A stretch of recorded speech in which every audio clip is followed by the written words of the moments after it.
আপনি যদি সফল হইতে চান, আপনার দৃঢ় প্রত্যয়, একাগ্র চিত্রে পরিশ্রম, আল্লাহর সাথে কানেকশন, নিশ্চিত ইনশাআল্লাহ আপনি যা হইতে যাচ্ছেন তাই হবেন। তো একজন স্টুডেন্ট হোক, সে ব্যবসায়ী হোক, যে কোনো স্টেজের যে কেউ, সে যদি জীবনে সফল হতে চায়, তার জন্য আলী রাদিয়াল্লাহু আনহু বেশ কিছু উপদেশ দিয়েছিলেন। বেশ কিছু উপদেশ, সবগুলো বলবো না, গুটি কয়েক উপদেশের কথা বলবো। এইগুলো যদি কেউ মেনে চলে ইনশাআল্লাহ, এই উপদেশগুলো কেউ মেনে চললে প্রত্যেকটা স্টেপে স্টেপে ইনশাআল্লাহ আপনি সফল হবেন। এর মধ্যে একটা উপদেশ এরকম ছিল যে, যে নিজের মূল্য বুঝে না, যে নিজের মূল্য বুঝে না, সে অপমানিত হবে। হয়তো আমরা এই কথাটার অর্থ বুঝতে পারছি না। চায়নাতে এক তরুণ, ওর চাকরি করার খুব ইচ্ছা, চাকরি করবে। তো চাকরির ইন্টারভিউ দিতে যায়, সব জায়গায় শুধু রিজেক্টেড, কোথাও টিকে না। কেএফসির নাম শুনছেন? কেএফসিতে পরীক্ষা দিতে গেছে, ওইবার 24 জন পরীক্ষা দিয়েছে, 24 জন, 23 জনকে টিকাইছে, একজনকে বাদ দিচ্ছে, ওই ছেলেটাকে বাদ দিচ্ছে। পরে বলে যে একটু পুলিশে দাঁড়াই, পুলিশেও টিকে না। শিক্ষকতা করি, সেখানেও হয় না। কত জায়গায় যে পরীক্ষা দিচ্ছে, কোনো জায়গায় হচ্ছে না। পরে সে মন খারাপ করে একটু চিন্তা করলো যে আসলে কোন জায়গায় সমস্যা, কেন হচ্ছে না। সে পরে অনেকক্ষণ চিন্তাধারা করে দেখলো যে আসলে চাকরি আমার জন্য না, চাকরি আমার জন্য না, আমি উদ্ভাবন করতে পারি, নতুন কিছু দুনিয়াকে দিতে পারি। এবং সত্যিকার অর্থেই গোটা দুনিয়াকে সে এমন কিছু দিয়েছে যেটা এখন পর্যন্ত মানুষ স্মরণ করে। আপনার আলিবাবার নাম শুনছেন? আলিবাবা প্রতিষ্ঠাতাকে জ্যাকমার গল্প বলতেছে। দেখেন, এই জন্য জীবনে আপনারা বিভিন্ন জায়গায় হতাশ হবেন, হয়তো পরীক্ষায় ফেল করবেন। আপনাদের স্ট্রং জোন কোনটা, এটা আপনাকে বের করতে হবে। সবার জন্য কিন্তু চাকরি না। আমরা তো সবাই মনে করি শুধু বিসিএস ক্যাডার হবো, বিসিএস ক্যাডার হবো, এই চাকরি করবো, সেই চাকরি করবো। আপনার যদি স্ট্রং জোন চাকরি না হয়, চাকরি পরীক্ষা না হয়, আপনি কেন এটাতে যাবেন? আপনি আগে খুঁজে বের করেন আপনার উইকনেস কোনটা, আপনার স্ট্রং জোন কোনটা। আপনার যেটা স্ট্রং জোন, আপনি সেখানে যান, ওইখানে আপনি অনেক কিছু করতে পারবেন। আপনার হয়তো উইকনেস, আপনি চাকরি পরীক্ষাতে ভালো করতে পারবেন না, এরকম অনেকেই আছে ট্যালেন্টেড, বাট পরীক্ষায় ভালো করে না, বা ভাইভাতে গিয়ে ঘাবড়ে যায়, ভালো করতে পারে না। আপনি হয়তো অন্য কোনো একটা স্ট্রং জোন আপনার আছে, আপনি ওইটাতে আগান। এই ভুলটা করবেন না। আপনার একজন বন্ধু বা কাছের মানুষ হয়তো বা বিশেষ কাটা হয়েছে, আপনাকে হয়তো এটা এরকম না, দুনিয়াতে অনেক কিছু করার আছে। আর সফলতা মানে শুধু চাকরি না রে ভাই, চাকরি মানে পরাধীনতা, এই কথাটা আজীবন মনে রাখবেন। চাকরি শব্দটা এসে চাকর থেকে। আমরা তো বিসিএস কাটার অফিসার, আমরা জানি চাকরি যদি করেন আপনি একটা বার্নিংসের মধ্যে থাকবেন। আর যদি নিজে উদ্ভাবক হইতে পারেন, যদি এটা চান্সেস খুব কম থাকে, ব্যবসায়ী হওয়ার তার সুযোগ অনেক আছে। দেখেন যে ব্যবসায়ী হওয়া যায় কিনা, এখানে আল্লাহ তাআলার বরকতও আছে, আপনার স্বাধীনতাও আছে, আপনি নিজেই বস। ওই জি হুজুর করতে হবে না আপনাকে। চাকরি করবেন মানে আপনি জি হুজুর। বাড়ি থেকে বের হইলে কোথাও যাবেন ফ্যামিলি নিয়ে, আপনার ছুটি লাগবে, দরখাস্ত দাও, এই করো সেই করো, দুনিয়ার প্রটোকল দরকার আছে। দুনিয়ার মধ্যে কি আপনি এই যে বন্দি জেলখানে থাকবেন? আমি বলতেছি না চাকরি খারাপ, কোনো কিছু না করার থেকে চাকরি করা ভালো, তবে চাকরি করার থেকেও ভালো কিছু করার আছে। তো আলী রাদিয়াল্লাহু আনহু আরেকটা উপদেশ দিয়েছেন এরকম যে কঠোর পরিশ্রম করে, আল্লাহ তাআলা তার জন্য পথ খুলে দেয়। আপনারা তো অনেকে খেলা দেখেন, লিওনেল মেসির নাম তো শুনছেন, মেসি কি সেই খেলে না, মানে 1 নাম্বার প্লেয়ার দুনিয়ার বলা চলে। তো ছোটোবেলায় কিন্তু ওর একটা রোগ ধরা পড়ে, আপনারা জানেন হয়তো, গ্রোথ হরমোন নাই, মানে সে বড় হবে না। ওরকম ওই হরমোনের যদি তাকে দেওয়া না হয়তো বাইরে থেকে, তার কিন্তু খেলার কোনো সুযোগই ছিল না। তো যাই হোক, ভাগ্যক্রমে বার্সেলোনার চোখ তার উপর পড়ছে, ওইখান থেকে তুলে নিয়ে যেয়ে চিকিৎসা করছে। কিন্তু তারপরও বিশ্বের মধ্যে 1 নাম্বার প্লেয়ার হবে এইটা কিন্তু হওয়া সম্ভব হয়েছিল না। কিন্তু পরিশ্রম, এমন পরিশ্রম করছে, দেখেন কোন জায়গায় গেছে। আর একটা বিশ্বকাপ মনে হয় খেলবে, মনে হয় বিশ্বকাপটা নিবেও, আই ডোন্ট নো যে নিবে কিনা, তবে যেভাবে খেলতেছে মনে নিয়ে নিবে। আরেকজন কথা বলি, ক্রিস্টিয়ানো রোনালদো, ওরও অনেক ভক্তকুল আছে। তো 14 বছর বয়সে তাকে স্কুল থেকে বের করে দিয়েছে, তো তোমার স্কুলে পড়ার কোনো যোগ্যতা নাই। 15 বছর বয়সে হার্টের একটা মেজর সমস্যা, হার্টের অপারেশন করলে ডাক্তার বলতেছে তুমি কখনোই খেলাধুলা করবা না, মানে কম্পিটিটিভ খেলা তো দূরের কথা, সাধারণ খেলাধুলা তুমি করবা না। ও বলতেছে আমি খেলবো। যেই সেই খেলা, ওর পরিশ্রমের লেভেল আপনি জানেন কোন পরিশ্রম করতো? ভোরবেলা উঠে পরিশ্রম করে। এমনি দুনিয়ার 1 নাম্বার প্লেয়ার, 1-2 নাম্বারের মতো সেও তো আছে, 40 বছর বয়স ছুঁই এখনো খেলতেছে। কবে যে থামবে আল্লাহ ভালো জানে। তো যে পরিশ্রম করবে তাকে কিন্তু আল্লাহ তাআলা অবশ্যই পথ দেখাবে। উসাইন বোল্ট দুনিয়ার 1 নাম্বার, কি সবথেকে দ্রুততম মানব না? তার মেরুদণ্ডের হাড় কিন্তু বাঁকা, এটা হয়তো অনেকে জানেন কি জানেন আমি জানি না। সে যখন স্টার্টিং ব্লকে দাঁড়ায় দৌড় দেওয়ার জন্য, তার কোমরে ব্যথা শুরু হয়, দৌড়াবে কি? ডাক্তার বলতেছে তোমার জন্য দৌড় প্রতিযোগিতা নয়, তুমি অন্য কিছু করো। ওর এতই মনোবল চাঙ্গা, সে বলতেছে আমি দৌড়াবো।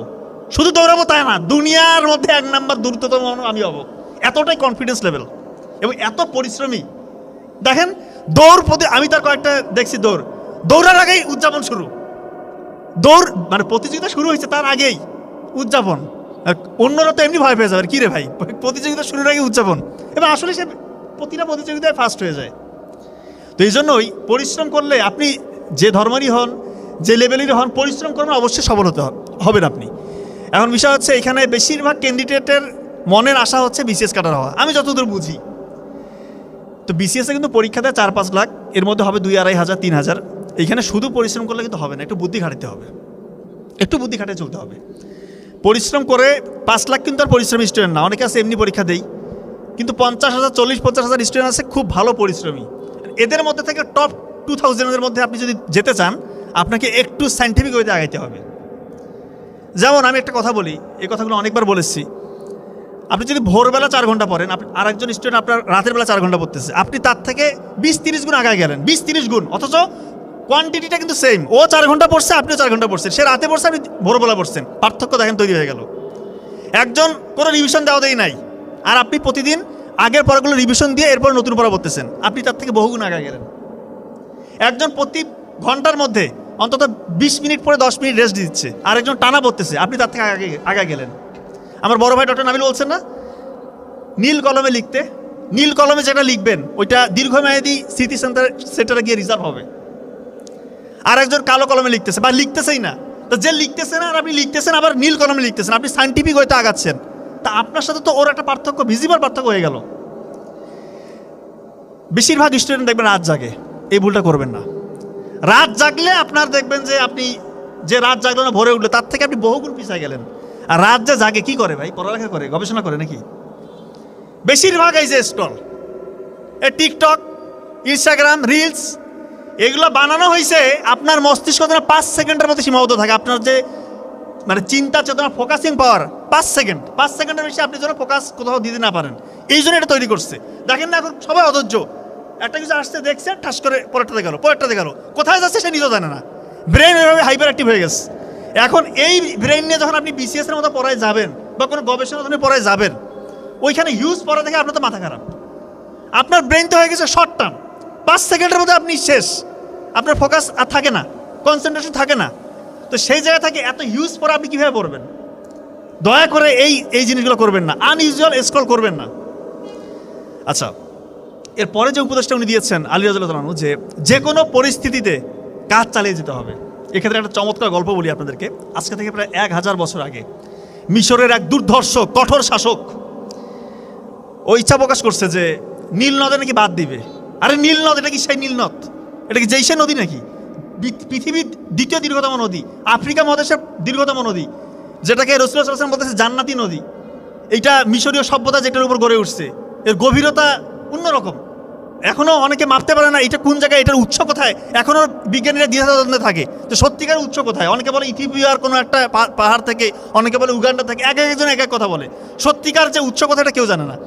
ওই শাসক নাকি নীল নদের মধ্যে একটা বাদ দিবে, দিয়ে নাকি সেচ করবে, কৃষিকাজ করবে 1000 বছর আগে। তো ইচ্ছা পোষণ করছে, এখন ইচ্ছা প্রকাশ করছে, তার যে উপদেষ্টা মণ্ডলী আছে এটাকে বাস্তবায়ন করতে হবে। যে খুঁজো কোথায় আছে, দুনিয়া খুঁজো। খুঁজতে খুঁজতে ওই সময়ে সব থেকে যে জ্ঞানী ব্যক্তি, ইরাকের বাসরা শহরের নাম শুনছে, বাসরা শহর ইরাকের, ওই শহরের একজন জ্ঞানী ব্যক্তির সন্ধান পাইছে। ওনাকে বলছে যে এরকম একটা প্রকল্প নিচ্ছে আমাদের শাসক, আপনি করতে পারবেন? বলতেছে হ্যাঁ, আমি মনে হচ্ছে আমি পারবো। ওনাকে নিয়ে আসছে রাজদরবারে। মহারাজা তো মহা খুশি যে সে যে স্বপ্ন দেখছে সেটা বাস্তবায়ন হবে। ওনাকে আপ্যায়ন টাপ্যায়ন করে বলতেছে ঠিক আছে, আপনি এখন নীল নদে চলে যান, যা যা লোকজন দরকার আপনারা সব নিয়ে যান। উনি লোকজন নিয়ে নীল নদে গিয়ে গবেষণা করে দেখতেছে আসলে এই কাজ হবার নয়। ওই সময় যে প্রযুক্তি, যে এক্সিস্টিং প্রযুক্তি ছিল, এটা দিয়ে নীল নদে বাদ দেওয়া সম্ভব না। এখন ইনি চিন্তা করতেছে আমি যদি এই কথা যে রাজাকে বলি যে এই কাজ হবে না, যে রাজা এ কিছু হইলে শুধু কতল, খালি মাথা কাটে, এই কাজ করা যাবে না। কী করতে হবে? উনি পাগলের অভিনয় করলো, নিজেকে মানসিকভাবে ভারসাম্যহীন এইটা প্রমাণ করার জন্য পাগলের অভিনয় করলো। ওনাকে এরপরে রাজদরবারে নিয়ে যাওয়া হলো। রাজা বললো কী ব্যাপার, এনার তো একটা প্রকল্প দিয়েছিলাম, কাজ হয়েছে? বলতেছে বেচারা বেশ পরিশ্রম করছে, দিনরাত খাটছে আপনার জন্য, আলটিমেটলি পাগল হয়ে গেছে। তো শাসক এমন শাসক, ও বলতেছে না এগুলো কথা বুঝি না, ওকে ফাঁসিতে ঝুলাও।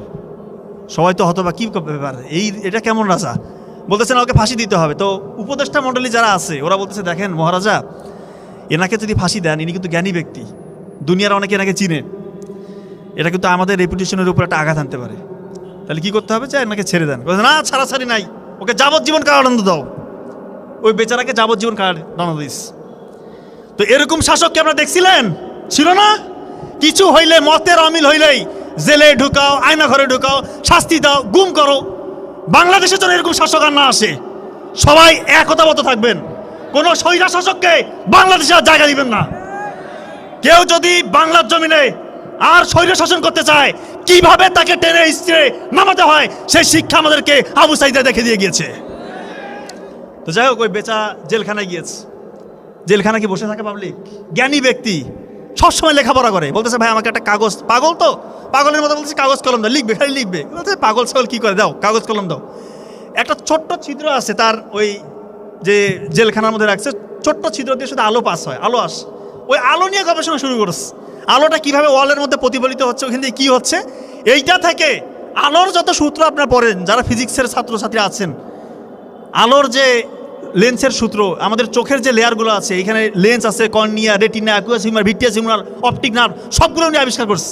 ওই সময় পর্যন্ত মানুষ জানতো যে আলো, আমাদের চোখ থেকে কোনো বস্তুতে যখন আলো যায় আমরা সেই জিনিসটা দেখি। ওই সময় পর্যন্ত মানুষ এইটা জানতো। কিন্তু উনি এটা ভুল প্রমাণিত করে বললেন যে না, কোনো বস্তুতে যখন আলো প্রতিফলিত হয়ে আমাদের চোখে এসে ধরা দেয়, তখনই আমরা কোনো বস্তু দেখি। এটা উনি আবিষ্কার করছে। শুধু তাই না, আলোর উপর সব থেকে কয়েক খণ্ডের একটা বিখ্যাত বই, আপনার হয়তো নাম শুনছেন, কিতাব আল মানাজির, বুক অফ অপটিক্স, নাম শুনছেন? এই বুক অফ অপটিক্স উনি লিখেছেন। শুধু তাই না, কয়েকশো বই উনি জেলখানায় বসে লিখছে। আপনারা তো এখন আইনস্টাইন, নিউটন, এনাদের কথা শুনছেন, বা এনারাই মনে করেন যে বিজ্ঞানী। আইনস্টাইন নিজের প্রতিকৃতির সাথে এই বিজ্ঞানীর নাম রাখতো, নিজের প্রতিকৃতির সাথে ওই বিজ্ঞানীর প্রতিকৃতি রাখতো। ওই বিজ্ঞানী আর কেউ না, ইবনে আল হাইতাম, নাম শুনছেন? ইবনে আল হাইতাম। দেখেন, যে কোনো পরিস্থিতিতে আলী রাদিয়াল্লাহু তাআলা বলছে যে তোমরা কাজ চালিয়ে যাও। এই বেচারা কাজ চালিয়ে গেছে। দেখেন আজকে দুনিয়া ওনাকে স্মরণ করতেছে। তো আপনারা কাজ বন্ধ করবেন না। যে যে স্টেজে আছেন, যে পরিস্থিতিতে আছেন, যে হালতে আছেন, আপনারা পরিশ্রম করেন, নিশ্চিত ইনশাআল্লাহ সফলতার মুখ দেখবেন। তো আলী রাদিয়াল্লাহু তাআলা আরেকটা কথা বলেছেন যে অস্বাস্থ্যকর জীবনযাপন করো না। এটাকে আমি যদি একটু ঘুরাই বলি, তার মানে স্বাস্থ্যকর জীবনযাপন করতে বলছে। এটা আমার জোন, এটা আমার সাথে যায়। এখানে কিছু ডাক্তারি আপনাদের শেখাবো ইনশাআল্লাহ। ডাক্তারি তো শেখানো যায় না, কিন্তু কিছু আমি আপনাদেরকে বলবো, খুবই ইফেক্টিভ হবে ইনশাআল্লাহ। বাসায় অনেকের আছে না, হার্টের রোগী আছে, বা মুরব্বীরা কেউ আছে যে হার্টের রোগী? একটু হাত তুলেন প্লিজ। অনেক, সংখ্যাটা অনেক। পৃথিবীতে হাত নামান। পৃথিবীতে সব থেকে যে রোগটাতে মানুষের মৃত্যুটা বেশি হয় সেটা হচ্ছে হার্ট অ্যাটাক বা হার্টের রোগী, হার্টের রোগ। তো হার্ট অ্যাটাক কিন্তু যে কারো যে কোনো সময় হইতে পারে। তো WHO এবং আমেরিকান হার্ট ফাউন্ডেশন তারা বলতেছে প্রি হসপিটাল ম্যানেজমেন্ট যদি কেউ করতে পারে হার্ট অ্যাটাকের রোগীকে, তার মানে মৃত্যুর ঝুঁকি 70% কমে আসে, আল্লাহ যদি চায় ইনশাআল্লাহ।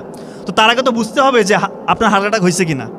খুব মনে রাখেন মিডিয়ার ভাইরা প্লিজ, এটা খুবই ক্রুশিয়াল, খুবই ইম্পর্টেন্ট। এটা প্রচার করতে হবে, কারণ এইটা হাজার হাজার মানুষ ইনশাআল্লাহ, আল্লাহ চাহে তো এইটার বদলতে হয়তো বা আল্লাহ তাআলা তার জীবনটা রক্ষা করবে। হার্ট অ্যাটাক যদি কারো হয় কীভাবে বুঝবেন? দেখেন, বুকের মাঝখানে চাপ আসবে, মাঝখানটাতে। অনেকে মনে করেন বুকের বাম পাশে মনে হয় চাপ, না, বুকের মাঝখানে ব্যথা বা চাপ, এমন চাপ যদি 20 কেজি ওজনের একটা পাথর আপনার বুকে চাপা দেয়, তাহলে কেমন ওজন লাগবে? ভারী লাগবে না? মনে হয় একটা ভারী কিছু চাপ দিচ্ছে, এরকম চাপ অনুভব হবে। সাথে এই চাপটা আপনার এই শোল্ডারে বাম হাতের দিকে ছড়িয়ে পড়বে, হাতটা মানে কপ কপ কপ কপ করতেছে। আপনার ওই সময় ঘাম ছুটবে, সাথে শ্বাসকষ্ট হবে এবং আপনার বই ভাব আসতে পারে এবং মৃত্যুর ভয়। এই কয়েকটা ফিচার যদি আপনার থাকে, আপনি কাল বিলম্ব করবেন না। যদি হাসপাতাল পাশে থাকে অবশ্যই হাসপাতাল নেবেন, কিন্তু অনেকের এরকম হয় যে হাসপাতাল একটু দূরে আছে। এই জন্য ওই WHO এবং আমেরিকান হার্ট ফাউন্ডেশন তারা বলছে প্রি হসপিটাল ম্যানেজমেন্ট বাসায় করতে পারবেন, খুব ইম্পর্টেন্ট। অ্যাসপিরিন, একটা ট্যাবলেট অ্যাসপিরিন 300 mg চিবিয়ে খেতে হবে। অ্যাসপিরিন চিবিয়ে খেতে হবে, ইনশাআল্লাহ তার 50% মৃত্যুর ঝুঁকি কমে আসলো। নাইট্রোগ্লিসারিন একটা হচ্ছে স্প্রে পাওয়া যায়, নাইট্রোগ্লিসারিন মার্কেটে বিভিন্ন নামে আছে। ওইটা জিহ্বার নিচে 2 চাপ দিতে হবে। আর এটা হচ্ছে অ্যাটোরভাস্টাটিন গ্রুপের যে কোনো একটা ওষুধ 40 mg খাইতে হবে। আল্লাহ চাহে তো তার মৃত্যুর ঝুঁকি ইনশাআল্লাহ আপনি 70-80% বাসার মধ্যে কমাই দিলেন, এরপরে দ্রুত হাসপাতালে নিয়ে যেতে হবে। এটা প্রচার হবে সামনে, অবশ্যই আপনার বারবার দেখে নেবেন। আচ্ছা, এরকম অনেক আছে যে ফ্যামিলিতে হার্টের রোগী আছে, মানে আপনি হার্ট অ্যাটাকের ঝুঁকির মধ্যে আছেন, মানে আপনার পারিবারিক হিস্ট্রি আছে যে হার্টের রোগী। সেক্ষেত্রে আপনার কখনোই ইটোরিকক্সিব যদিও ব্যথার ওষুধ খাবেন না, ইটোরিকক্সিব। আপনারা এই ওষুধটাকে টরি নামে জানেন অনেকে, টরি, অনেকে কেন দাঁত ব্যথা হচ্ছে টরি খাও বা ইটোরিস খাও। কখনো হার্টের রোগী বা হার্টের পরিবারে কারো হার্টের সমস্যা আছে, আপনারা এই টরি বা ইটোরিক্স মানে ইটোরিকক্সিব গ্রুপের ওষুধ কখনোই খাবেন না। এটা কিন্তু হার্টের অ্যাটাক হয়ে যেতে পারে, আল্লাহ মাফ করুক। কখনোই ব্যথার ওষুধ এইভাবে খাওয়া উচিত না।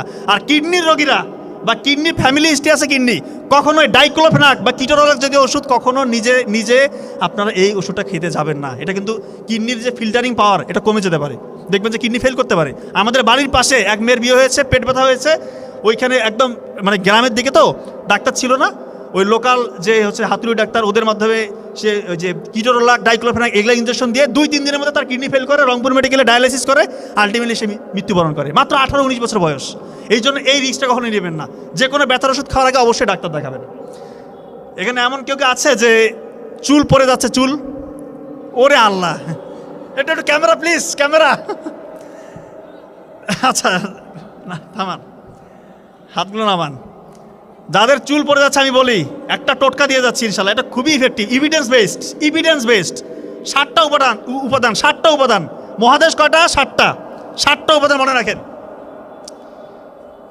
কালো জিরা দানা রাতের বেলা 1 গ্লাস পানিতে সবগুলো হাফ চামচ করে মিশাবেন, 1 গ্লাস পানি সবগুলো হাফ চামচ করে মিশাবেন। কালো জিরা দানা, হলুদের গুঁড়ো, মেথি দানা, তিসি দানা, লং, দারচিনি, 6টা হইলো। সকালবেলা আবার ওইখানে মধু মিশাবেন, সবগুলো কি হাফ চামচ করে। এইটা যদি কেউ খেতে পারে ইনশাল্লাহ তার চুল পড়া অনেকটাই কমবে, তার ত্বক উজ্জ্বল হবে, তার নখের ভঙ্গুরতা কমে আসবে। আর একটা অ্যাপ্লাই করতে পারেন যাদের চুল খুবই পড়ে যাচ্ছে, মানে আটকাইতে পারতেছেন না, তারা কি করবেন, খাঁটি নারকেল তেলে এই তিসি দানা, মেথি দানা আর কালো জিরা এটা একটু 5 মিনিট ভেজে নিয়ে ওইটা একটু ছেঁকে নেবেন। ছেঁকে নিয়ে যে নির্যাসটা থাকে অর্থাৎ তেলটা থাকে, ওইটা চুলের গোড়া সপ্তাহে 2-3 দিন ম্যাসাজ করবেন। ম্যাসাজ করে 10 মিনিটের মধ্যে ম্যাসাজ করে 1 ঘন্টা রেখে দিয়ে শ্যাম্পু করে ফেলবেন। ইনশাআল্লাহ আপনার চুল পড়া অনেকটা কমে আসবে, আপনার সাপ্লিমেন্ট খাইতে হবে না, বেশি টাকা পয়সা খরচ করার দরকার নেই। আর একটা উপাদান আছে আমলকির রস আর জবা ফুলের রস, এই রসটা মিশ্রণ করে যদি চুলের গোড়া কেউ ম্যাসাজ করে সপ্তাহে 2 দিন, তারও চুল পড়া কমে আসবে। গ্যাসের সমস্যা আছে, গ্যাস, এই যে অনেক নামান, আপনার সকালবেলা খালি পেটে 1 গ্লাস লেবু পানি খাবেন। লেবু পানি অনেকে বলে যে এটা তো অ্যাসিডিক, সাইট্রিক অ্যাসিড আছে, এইটা আবার কীভাবে আমার অ্যাসিডিটি কমাবে?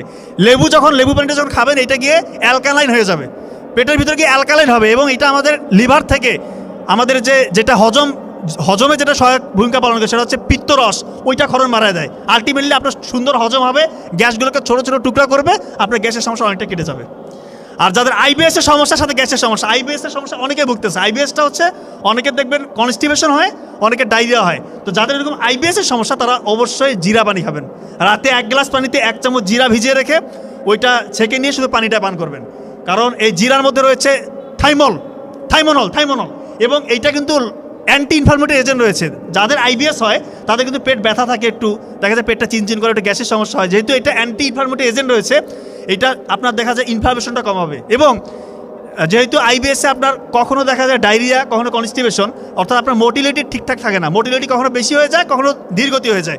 তো এই জিরা পানিটা আপনার মোটিলিটিটা স্বাভাবিক রাখবে, এবং বড় বড় যে গ্যাসগুলো আছে এই গ্যাসের কণাগুলোকে ছোটো ছোটো কণায় ভেঙে ওটাকে বের করে দিবে। এবং আমাদের স্টোমাক থেকে লাইপেস, অ্যামাইলেস, বিভিন্ন যে হজমের যে এনজাইমগুলো, এগুলো রিলিজিং মানে সিক্রেশনটা বাড়ায় দেয়। তার মানে জিরা পানিটা আপনারা খাবেন। অনেকগুলো উপদেশ বলেছি, এটা একটু মেনে চলার চেষ্টা করবেন। আর সর্বোপরি যেটা বলি, কখনো রাত জাগবেন না। রাত জাগলে মেয়েদের হরমোনাল ইমব্যালেন্স হয়। বারবার বলতেছি, ছেলেদেরও হরমোনাল ইমব্যালেন্স, মেয়েদেরও হরমোনাল ইমব্যালেন্স। এই যে এখন এত বেশি ইনফার্টিলিটি রোগী পাচ্ছি, মেয়েরা বিয়ের পর বাচ্চা ধারণ করতে পারতেছে না, বন্ধা হয়ে যাচ্ছে, এর অন্যতম একটি মূল কারণ হচ্ছে রাত জাগা। সাথে fast food, fatty food, sugar জাতীয় খাবার খাওয়া, অনেকে একটু অলস জীবনযাপন করে, এটা করবেন না। এটা করলে দেখা যায় নিজেরই ক্ষতি হবে, আলটিমেটলি বিয়ের পরে অনেকের ইনফার্টিলিটি ডেভেলপ করতে পারে। এই জন্য রাত জাগাটা ছেলে মেয়ে সবার জন্যই খারাপ। আচ্ছা, যে কথায় এসেছি, উনি বলেছে অস্বাস্থ্যকর জীবনযাপন করা যাবে না, আলী রাদিয়াল্লাহু কথায় আছে, তার মানে আমাদেরকে স্বাস্থ্যসম্মত জীবনযাপন করতে হবে। এরপরে উনি যে কথাটা বলেছেন যে অলসতা হচ্ছে মানুষের জীবনের জন্য সব থেকে শত্রু, মানে বড় শত্রু হচ্ছে অলসতা। তো এটা আমরা সবাই জানি যে অলস মস্তিষ্ক শয়তানের কারখানা। ইউরোপের একজন সব থেকে ট্যালেন্টেড, ওই সময়ের বিস্ময় বলদ ছিল, মানে এতই ট্যালেন্টেড, তাকে তুলনা করা হচ্ছে এই ছেলেটা ভবিষ্যতে আইনস্টাইন হবে। কিন্তু তার মধ্যে একটা সমস্যা ছিল, সে প্রোক্রাস্টিনেশনে ভুগত, অর্থাৎ আজকের কাজ, দিনের কাজ দিনে করতো না। সে বলতে আজকের কাজটা আমি কালকে করবো, পরশু দিন করবো, ফেলায় রাখতো, অলস জীবনযাপন করতো। রাতে দেখা যাচ্ছে ঘুমটা আগে ঘুমাচ্ছে না, ভোরবেলা পর্যন্ত সে জেগে আছে, দিনের রুটিনটা ফলো করতেছে না, সে এক কথায় অলস জীবনযাপন করতো। আলটিমেটলি এই ছেলে আইনস্টাইনের দূরের কথা একটা ছোটো চাকরিও জোগাড় করতে পারে নাই। ওই ছেলের নাম হচ্ছে ওয়াল্টার ওয়ার্নার। ইউরোপে এখনও ওই ছেলেটাকে স্মরণ করে, কিন্তু খারাপভাবে স্মরণ করে, ভিলেন আকারে। এত মেধা থাকা সত্ত্বেও সে একটা চাকরি জোগাড় করতে পারেনি। কারণ কি? সে পরিশ্রমী ছিল না, সে অলস জীবনযাপন করছে। আমাদের বেশিরভাগ ছেলেমেয়েরা সময়ের গুরুত্ব দেয় না ভাই। পৃথিবীতে এমন কেউ নাই যে সফল হয়েছে দুনিয়াতে আপনারা যাদের নাম উচ্চারণ করেন, যাদেরকে স্মরণ করেন, এমন কেউ নাই যে সময়ের মূল্য দেয়নি। অযথা সময় নষ্ট করবেন না, আনইউজুয়াল ফ্রেন্ডদের সাথে মিশবেন না। আপনি 5 জনের সাথে মিশতেছেন, ওই 5 জনের গড়পড়তা হচ্ছে আপনি যাদের সাথে মিশেন তাদের গড়পড়তা হচ্ছে আপনি হয়তো খুব হাই অ্যাম্বিশন রাখেন যে আমি বিশেষ ক্যাডার হবো বা উদ্ভাবক হব, কিন্তু আপনি যার সাথে ঘুরতেছেন ওর কোনো মানে দেখা যায় যে কোনো ভীষণই নাই।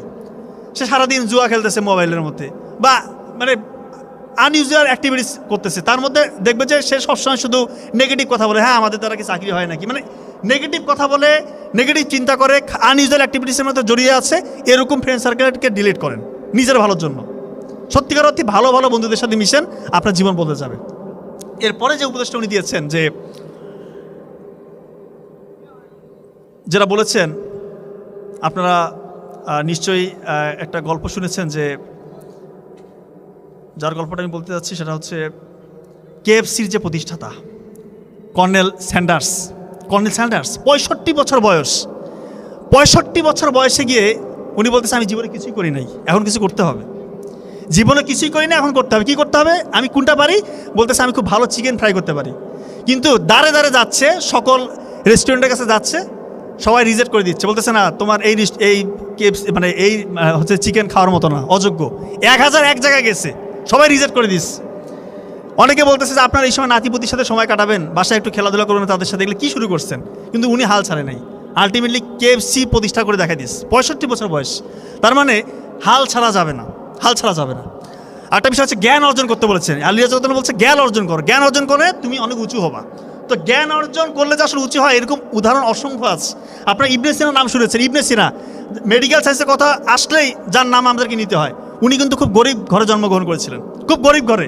ছোটোবেলা থেকেই খুব পড়ার প্রতি নেশা, কিন্তু বাবাকে বলতো বাবা বই এনে দাও, বাবার ওই ক্ষমতা নাই, বই যে এনে দিবে ওই ক্ষমতা নাই। উনি পরে পাশে যে মসজিদের লাইব্রেরি আছে ওইখানে মোমবাতির আলোতে পড়তেন, দিনরাত পড়তেন। এত স্টাডির প্রতি তার আগ্রহ, এত পড়ালেখা করতেন। এবং ওনার যে লেখা বই ক্যানন অফ মেডিসিন, 600 বছর ইউরোপের মেডিকেল স্টুডেন্টদেরকে পড়ানো হতো। এবং এখনও আপনারা জানেন ইবনে সিনার নাম, আমি তো বারবার বলছি, মেডিকেল সায়েন্সের নাম আসলেই ওনার নাম অতপ্রতভাবে জড়িত। তার মানে কেউ যদি জ্ঞান অর্জন করে সত্যিকার অর্থে আল্লাহ তাআলা তার সম্মান বাড়িয়ে দেয়। উনি আরেকটা কথা বলেছেন আলী রাদিয়াল্লাহু তাআলা, যে এটা খুবই গুরুত্বপূর্ণ, এটা বলে আমি শেষ করব। তোমরা নফসকে কন্ট্রোল করো, চোখের হারাম থেকে নিজেকে রক্ষা করো। কারণ চোখের হারাম, চোখের গুনাহ তোমার হৃদয়কে মেরে ফেলবে। খুব গুরুত্বপূর্ণ কথা। আজকালকার যুবক যুবতীদের বেশিরভাগ সময়, বিশেষ করে যুবকদের, এই মোবাইলের অশ্লীলতার মধ্যে তাদের সময় পার হয়ে যায়। এই যে পর্নোগ্রাফি ইন্ডাস্ট্রি, এটা মাল্টি-ট্রিলিয়ন ডলার ইন্ডাস্ট্রি, এইটার উদ্দেশ্য এবং কাজই হচ্ছে যুবক যুবতীদেরকে ধ্বংস করা। এইটা নিয়ে আমি অসংখ্যবার আলোচনা করেছি, কারণ এই জায়গাতে অ্যাড্রেস করতে হবে। অনেকে বলে যে এইটা নিয়ে কথা বলার কি আছে, এইটা নিয়ে কথা বলতে হবে, এইটা 1 নম্বর সমস্যা। আমার কাছে হাজার হাজার যুবকরা ফোন দিয়ে কান্নাকাটি করে, বলতেছে আমি এত ব্রিলিয়ান্ট মেরিটোরিয়াস স্টুডেন্ট ছিলাম, আজকে আমার মেধাশক্তি কাজ করতেছে না, আমি যেটা পড়ি সেটাই ভুলে যাই, আমার মনের ভিতরে কোনো উচ্চাকাঙ্ক্ষা নাই, শুধু হতাশা, মনে হয় আমি একা দুনিয়াতে কেন বেঁচে আছি। অনেকে মনে হয় যে আমি সুইসাইড করি না কেন, কারণ তার এই যে অশ্লীলতা শয়তান তার ভিতরে ঢুকাই দিস। দয়া করে এই অশ্লীলতাটা ছাড়তে হবে। যদি সত্যিকার অর্থে যে কোনো স্টেজে আপনি সম্মান পেতে চান, আপনাকে অশ্লীলতা ছাড়তে হবে। এটা শুধু স্টুডেন্টদের জন্য বলতেছি না, যে কোনো স্টেজের মানুষ গোপন গুণে লিপ্ত হইতে পারে, যে কোনো স্টেজের। অনেকে আছে বৃদ্ধ বয়সে গোপন গুণে লিপ্ত থাকে, তার জন্য করুণ পরিণতি। আমি এটা বারবার বলতেছি, এই গোপন গুণা ছেড়ে দিয়ে গোপন ইবাদত করেন। মোবাইলে কিসের এত অশ্লীলতা, আপনারা কি মজা পান এখানে? শয়তান এখানে মজা দিয়েছে। আলটিমেটলি বিয়ের পর বাস্তব জীবনে আপনারা মজা পাবেন না, বিয়েগুলোর সংসারগুলো টিকবে না। এই কথাগুলো বলতে হচ্ছে কারণ এই জায়গাটা অ্যাড্রেস করতে হবে। ফেনসিডিল যদি একজন খায়, একজন গাঁজা যদি খায়, তাকে ধরা তো সহজ, একটা চক্ষু লজ্জার সম্মুখীন হতে হয়, সমাজের অনেকে দেখে ফেলবে। আর এমন মোবাইল ঘরের কোণে একা বসে কী করছে কেউ জানে না, আল্লাহ ছাড়া কেউ দেখে না, এমন সিস্টেম চালু করে দিয়েছে। আর বেশিরভাগ যুবকরা এই নেশার মধ্যে এই ফাঁদে পড়ে গিয়ে আজকে অসহায়, কোথায় যাবে কোনো দিক, মানে কোনো তার দিশা খুঁজে পাচ্ছে না যে কে আমাকে এখান থেকে উদ্ধার করবে। আমি বলতেছি আপনারা চোখের পানি ফেলে তাহাজ্জুদে সালাত আদায় করে আল্লাহর কাছে চান, আল্লাহ তাআলা ইনশাআল্লাহ আপনার গুনাহগুলো মাফ করে দিবে, আপনাকে সম্মানিত করবে। মানুষ ফেরেশতা না, এই জিনিসটা মনে রাখবেন। কেউ ফেরেশতা না, মানুষ ভুল করতে পারে, কিন্তু আপনি ভুল থেকে যদি উঠে দাঁড়াইতে না পারেন তাহলে তো ভাই হইল না। আপনি উঠে দাঁড়ান, আল্লাহকে বলেন আল্লাহ আমি অসহায়, আমি পারছি না, আপনি আমাকে সাহায্য করেন, শয়তানের এই ফাঁদ থেকে আমাকে রক্ষা করেন, আল্লাহ তাআলা আপনাকে রক্ষা করবেন ইনশাআল্লাহ। আপনার সম্মান বহুগুণে বাড়িয়ে দিবে। এটা একটা মানে বৃহৎ যুদ্ধ, যে কোনো সামরিক যুদ্ধ থেকে ভয়াবহ যুদ্ধ হচ্ছে এই পর্নোগ্রাফি, অশ্লীলতা থেকে নিজেকে দূরে রাখা। আমি সত্যিকার অর্থে বলছি, যে কোনো খারাপ কাজ থেকে ছুটে আসা যতটা সহজ, এই অশ্লীলতায় যারা নিমজ্জিত, যারা অ্যাডিক্টেড, এইখান থেকে বের হওয়া সব থেকে কঠিন। এই জন্য এটাতে অনেক বেশি ফোকাস করতে হবে। আল্লাহর সাহায্য ছাড়া আপনি কোনোভাবে বের হতে পারবেন না, কারণ আপনার অপোনেন্ট সরাসরি ইবলিশ শয়তান। ইবলিশ শয়তান কি যেই সে শক্তিশালী নাকি? ওই আমেরিকা ইসরায়েলের সাথে পারতেছে না, আর ইবলিশ শয়তান হচ্ছে তাদের আব্বার আব্বা, এত শক্তিধর। তো তার সাথে পারবেন এমনি, মানে এমনি রাত হইলে তো আপনাদের মাথা খারাপ হয়ে যায়। এই জন্য বলতেছি এটা ছাড়েন, আল্লাহ তাআলা সম্মান বাড়াই দিবে ইনশাআল্লাহ। আর একটা কাজ করলে নিশ্চিত পতন, মা বাবার সাথে বেয়াদবি। এই কথা আমি বারবার সকল প্রোগ্রামে বলবো, কারণ মা বাবাকে ফেলে রাখছেন। আমার এক পেশেন্ট কিছুদিন আগে ফোন দিয়ে কান্না শুরু করছে, 60 বছরের এক ভদ্র মহিলা। বললাম মা আপনি কান্না করছেন কেন? বলতেছে বাবা আমার 2 ছেলে 1 মেয়ে, মেয়ের বিয়ে দিয়েছি, বড় ছেলে আমেরিকায় আছে, ছোট ছেলে একটা ভালো চাকরি করে, আপনাদের আঙ্কেল মানে আমার হাজব্যান্ড 5 বছর আগে মারা গেছে। এখন আমি একা থাকি, ঢাকার একটা বাসায় উনি একা থাকে। বলতেছে বাবা আমার রাতে ঘুম আসে না, মনে হয় আমার ছেলেটা যদি আমাকে একটু জায়গা দিত। বলেন কেন জায়গা দেয় না কেন? যে সে জায়গা দিচ্ছে না, বলতেছে আমি থাকলে নাকি তার ডিস্টার্ব হচ্ছে, তার সংসার টিকছে না। কেমন কথা? বলতেছে বাবা 4-5টা বছরের এই 10টা ঈদ আমার একা একা কাটছে, একা একা, মনে হয় না ঈদের দিন কিছু রান্না করি, এত কষ্ট লাগছে কথা শুনেছে। আমি আপনাকে কি চিকিৎসা দিব মা? আপনি আল্লাহর কাছে আপনি চান, কিছু চান, আল্লাহর কাছে কান্নাকাটি করেন, আল্লাহ তাআলা সহজ করবে। হয়তো আল্লাহ তাআলা আপনার জন্য পরকালে কিছু রাখছে। আসলে ওনাকে আমি কি বলবো বলেন? এরকম কুলাঙ্গার সংসার, এরকম কুলাঙ্গার সন্তান যেন কারো পরিবারে জন্ম না নেয়, ওটা কুলাঙ্গার সন্তান। এরকম সন্তান আমরা হতে চাই না। আর একটা কথা বলি, অনেক মাদেরও সমস্যা আছে। মারা যখন শাশুড়ি হয়ে যায়, তার বৌমাকে মনে করে সে মনে হয় অপোনেন্ট, শত্রু। এইটা করা যাবে না।